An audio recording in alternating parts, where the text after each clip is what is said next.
Good morning and welcome to the program. I was having camera programs. I was having camera problems with my webcam. So now I think I have mastered it. I need to actually cut off this light.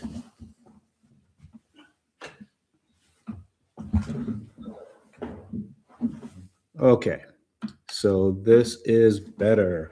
Welcome to the Friday edition of Just Listen, hosted by George Live. Um, I'm going to make some changes next week. I'm going to decrease the segments and then talk Mondays and Wednesdays, Mondays and Fridays. I'm going to take out Wednesday because, as I've learned the last 2 weeks, that there is not a lot to talk about. Is basically the same type of information, and that I want to do focal points, and I don't want to lose people in 20 minutes watching the broadcast. So that's coming next week. And I am hopeful that I will get a lot of people watching. As you know, we are currently in the election season, and it is so important for people to vote in the primaries. That is one of the reasons why I do the segment of if I run in for governor, and then I try to blend that with what the Illinois legislature is doing. And right now, this week, that talk has been about the One Big Beautiful Bill. It's been about affordability and spending and public safety. As you know, the big, beautiful bill gave tax credits to corporations, including corporations in Illinois. What's happening now on the Democratic side is they've passed a policy, and I don't think that it's a law, but it's a procedural policy that they are going to ignore the federal big beautiful bill and charge corporations the same amount of money. Now, why they are doing this, why the Democrats are doing this, is because, as you are aware of, and I've talked about it on the show, that the federal funding has stopped, or it will be a lot less. And we know the reasons, but quickly, one of the biggest reasons is because the federal government has asserted that the Democrats in the legislature and the Governor Pritzker, are using a lot of the money for undocumented immigrants who are in the state of Illinois. If you watch the news, well, it's kind of hard to watch the Chicago news, WGN. I've been actually watching that. But if you were watching it, the mayor of Chicago has done several things that are giving people the perception that he's favoring undocumented people in the state, which is the state is a sanctuary city. And so giving them the resources that they need, even though they might not be authorized to have it.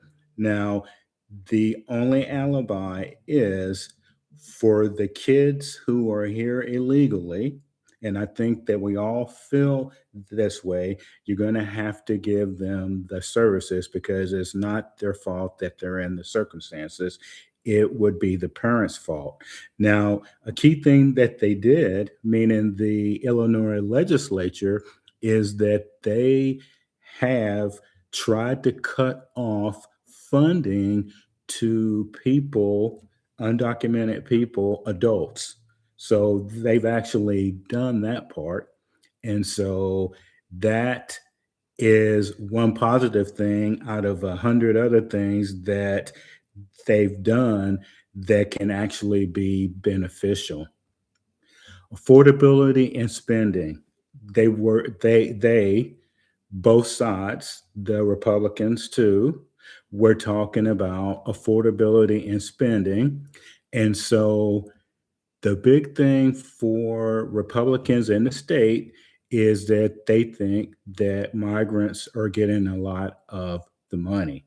Again, there are sites to go to in Illinois, which I have done, and it looks that way to me also.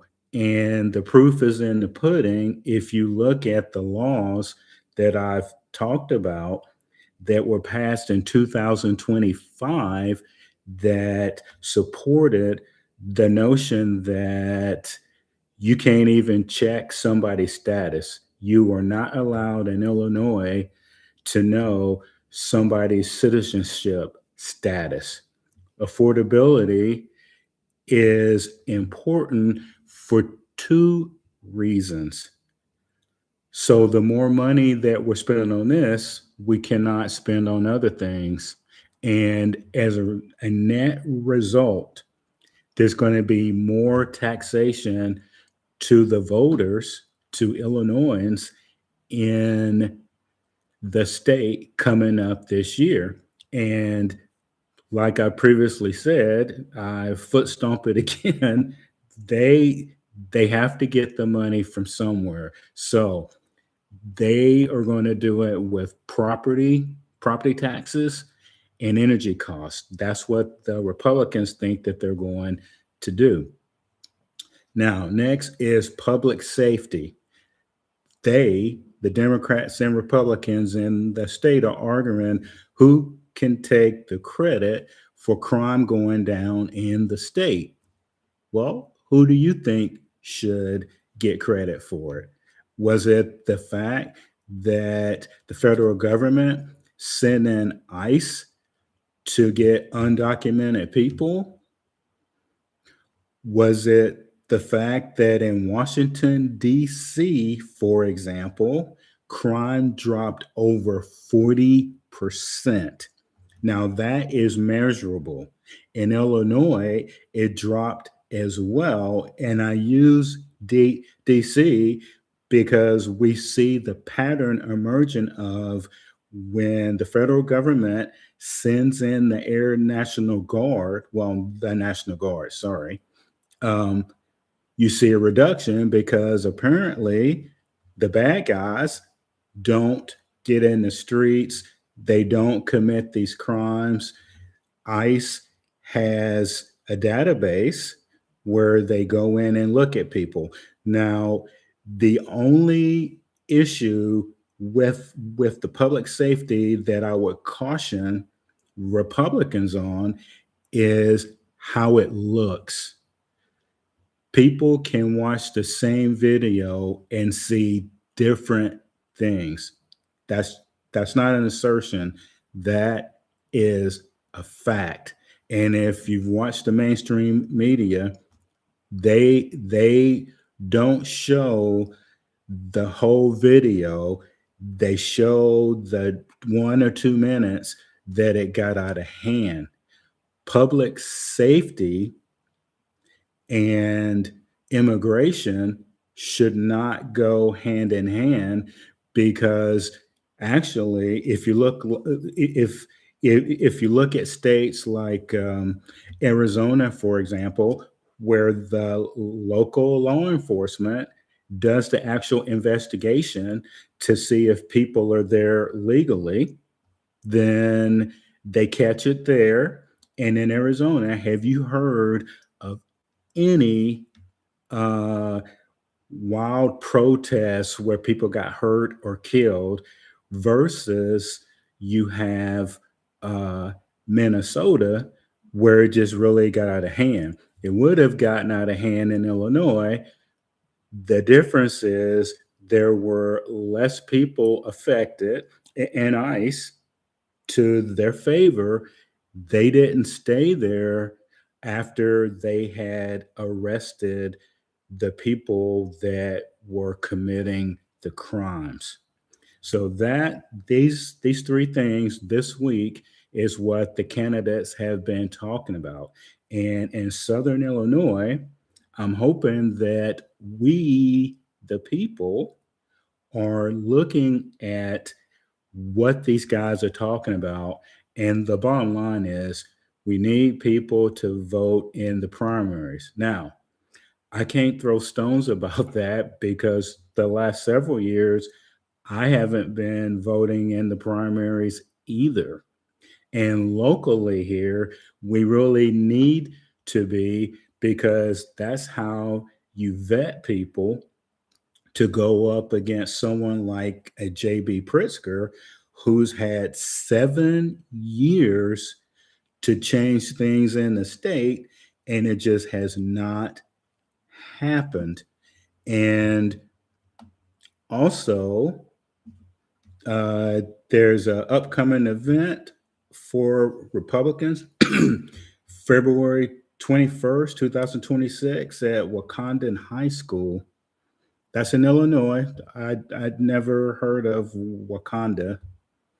Um, Also, there needs to be more of an attempt from um, the candidates to get to Southern Illinois. I feel like that they think that they have our votes no matter what uh, they say, and they just concentrate on the northern part of the state. Now, the legislature is talking about school fund gaps, data center regulation, and tax proposals. All right. So, school funding, they want to do a $5 billion funding gap. Okay. They need to explain where all of this money is going to come from. And if we, the people in Southern Illinois, are not paying attention, they're going to raise taxes. See, everything goes back to taxation, right? Data center regulation. This is interesting. I talked about it Wednesday, and I'm just baffled to how this became such a big issue. And artificial intelligence can be used at a data center, but that's just part of the payload. Data centers, we've always had them. St. Louis actually used to have a huge data center 10 or 15 years ago. I think that they closed it down. And then also blend that with the fact that Microsoft and Amazon have data centers. The difference is the people who want the data centers are trying to get local governments to let um, investors come in and put them in. And they talk about electricity and they talk about water needs. Those are both true. And also, is up to the city governments or county governments to make sure that all of those important safety concerns are addressed, and they will be addressed. I used to work at a data center on Scott Air Force Base. They they had to follow federal regulations, and the power assertion that they're going to drain all of the power and pass it on to the citizens in the neighborhood, or they're going to um, overload the power grid. Those things could happen, but that's why you plan for it. And in Illinois specifically, the legislature addressed that when they, meaning the legislature, which is super Democrat majority, said that electricity rates with Ameren would go up for infrastructure. So the question is, people should be asking Ameren what they've done to infrastructure to accommodate the power requirements in Troy, Illinois. That is the question. Get them to answer that question. That should be the question that the local folks in Troy, Illinois should be asking the people, the investors who want to do the data center. And if they can get Ameren to show up, okay, let's say the Ameren says, yes, we are doing the infrastructure. We need more money and we need these investors who want the data center to pay more so we can expand the infrastructure. That's how you move it forward.